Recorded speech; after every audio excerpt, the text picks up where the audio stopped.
अहिल्याबाई होलकर, पति के निधन के बाद खुद गद्दी संभाली, महिलाओं की सेना बनाकर प्रेरणा स्रोत बनी। आपने बिल्ली देखी होगी, आपकी आहट पाकर ही वो भाग निकलती है। नहीं, नहीं, वो डरपोक नहीं होती, और अगर आपको लगता है कि बिल्ली डरपोक होती है तो किसी दिन उसके बच्चों को उससे छीनने का प्रयास करके देखिएगा।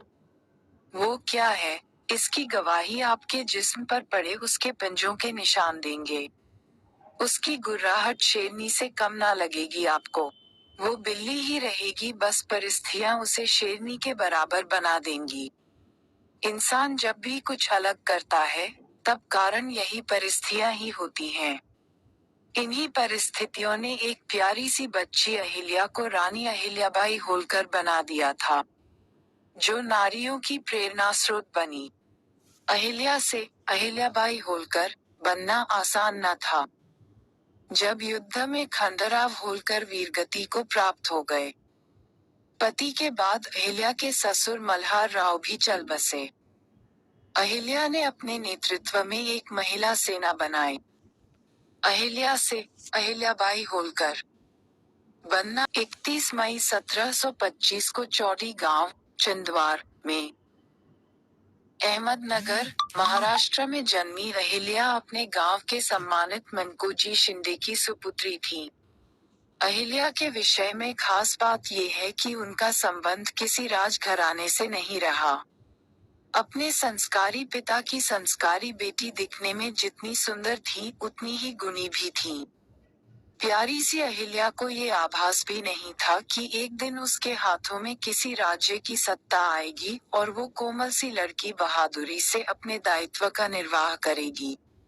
ये वो दौर था जब औरंगजेब की मृत्यु के बाद मुगल अपने पतन की ओर बढ़ रहे और मराठा अपने साम्राज्य का विस्तार करने में जुट हुए थे। मराठों की शक्ति में जिन सेनापतियों की अहम भूमिका थी, उन्हीं में से एक थे मल्हार राव होलकर। पेशवा बाजीराव ने मल्हार राव होलकर को मालवा की जागीर सौंपी थी और इसके बाद मल्हार राव ने अपने बाहुबल से अपने राज्य की स्थापना की, जिसकी राजधानी उन्होंने इंदौर को बनाया। सब कुछ सही था। मल्हार राव को चिंता थी तो सिर्फ अपने एकलौते बेटे खंडराव की। उनका बेटा उनकी तरह पराक्रमी नहीं था। वे चाहते थे कि पराक्रमी न सही, किंतु खंडराव कम से कम इतना योग्य तो हो कि राज्य की सेवा कर सके। मल्हार राव चाहते थे कि उनकी जो पुत्र वधू हो, वो गुणी हो, जिससे वो राजपाट संभ में उनके बेटे की मदद कर सके। इसी सोच के साथ वो अपने लिए एक योग्य पुत्रवधू ढूंढ रहे थे। इसी दौरान एक बार वो कहीं से लौट रहे थे। लौटने में थोड़ी शाम हो गई तो वो पास के गांव चानावड़ी में रुक गए। यहीं उन्होंने शाम की आरती के वक्त मंदिर में एक बच्ची का भजन सुना। बच्ची की आवाज इतनी मधुर थी कि वो मंत्रमुग्ध हो गए। उन्होंने बिना देर किए एक गांव वाले से पूछ कि ये बच्ची कौन है जो गा रही है। गांव वाला समझ गया कि ये महाशय बाहरी हैं, इसीलिए हमारी अहिल्या को नहीं जान रहे। उसने मल्हार राव को बताया कि ये अहिल्या है हमारे मनकोजी शिंदे की सुपुत्री। इतना सुनते ही मल्हार राव ने उससे आग्रह किया कि वो उन्हें मनकोजी शिंदे के पास ले चले। मनकोजी शिंदे के पास पहुंचने पर मनकोजी ने कहा कि वे उन्हें नहीं पहचान रहे, कृपया अपना परिचय दें।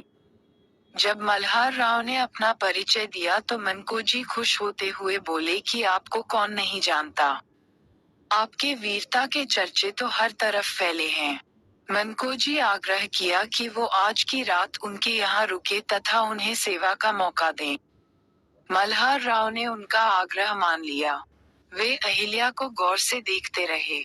अहिल्या की सुंदरता और उसके संस्कारों ने मल्हार राव को इतना मोह लिया कि वो उसे मन ही मन अपनी पुत्रवधू मान बैठे। रात्रि भोजन के समय राव ने मनकोजी शिंदे के सामने अपने पुत्र से अहिल्या के विवाह का प्रस्ताव रखा। होलकर परिवार की बहू बनी। अहिल्या ने ससुराल पहुंचकर जल्द ही अपने व्यवहार से सभी का दिल जीत लिया। सास की देखरेख में उन्होंने तेजी से घर की जिम्मेदारी संभाल ली और ससुर के सहयोग से वह राजकाज के काम देखने लगी। इस बीच वह एक बेटे और एक बेटी की मां भी बनी। पति व्यवहार से ठीक नहीं थे, जिस कारण उन्हें शुरुआत में परेशानी का सामना करना पड़ा। लेकिन अहिल्या अपने स्नेह और सूझबूझ से जल्द ही पति को भरोसे में लेने में कामयाब रहीं। अब पति भी राज्य का कामकाज देखने लगे थे।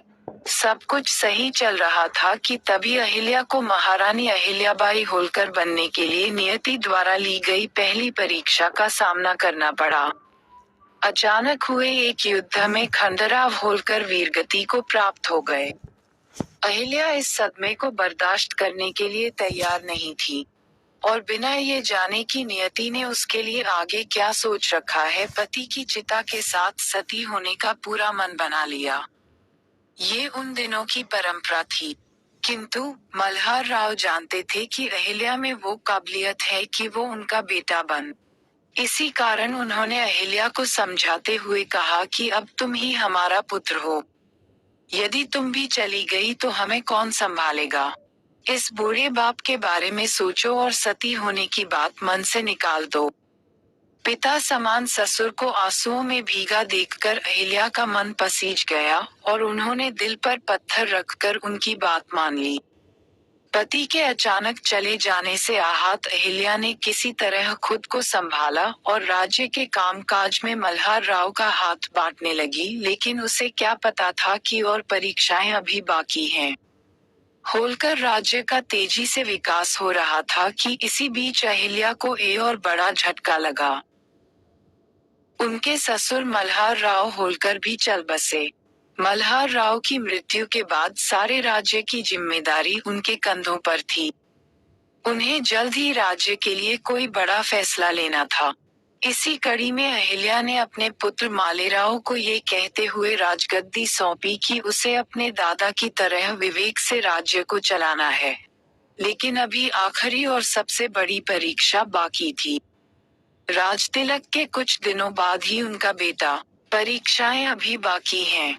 होलकर राज्य का तेजी से विकास हो रहा था कि इसी बीच अहिल्या को एक और बड़ा झटका लगा। उनके ससुर मल्हार राव होलकर भी चल बसे। मल्हार राव की मृत्यु के बाद सारे राज्य की जिम्मेदारी उनके कंधों पर थी। उन्हें जल्द ही राज्य के लिए कोई बड़ा फैसला लेना था। इसी कड़ी में अहिल्या ने अपने पुत्र मालेराव को ये कहते हुए राजगद्दी सौंपी कि उसे अपने दादा की तरह विवेक से राज्य को चलाना है। लेकिन अभी आखिरी और सबसे बड़ी परीक्षा बाकी थी। राजतिलक के कुछ दिनों बाद ही उनका बेटा मालेराव गंभीर रूप से बीमार पड़ा और फिर हमें के लिए दुनिया को अलविदा कह गया। मात्र 22 वर्षीय बेटे की मृत्यु ने अहिल्या को अंदर तक झकझोर दिया। हालांकि उन्होंने खुद को टूटने नहीं दिया। वो एक बेटे के लिए सारी प्रजा को अनाथ नहीं करना चाहती थी। राज्य का पतन न हो जाए, इसलिए वह गंभीर होकर राजकाज में लग गईं। चूंकि होलकर परिवार के पास अब कोई भी पुरुष राजा न था, इसलिए राज्य के ही एक कर्मचारी ने दूसरे राज्य के राजा राघोवा को पत्र लिखकर होलकर पर कब्जा करने का न्योता दे डाला। लेकिन जल्द ही अहिल्या को इसका पता चल गया। इसके बाद अहिल्या ने खुद राजगद्दी संभाली और अहिल्या से महारानी अहिल्याबाई होलकर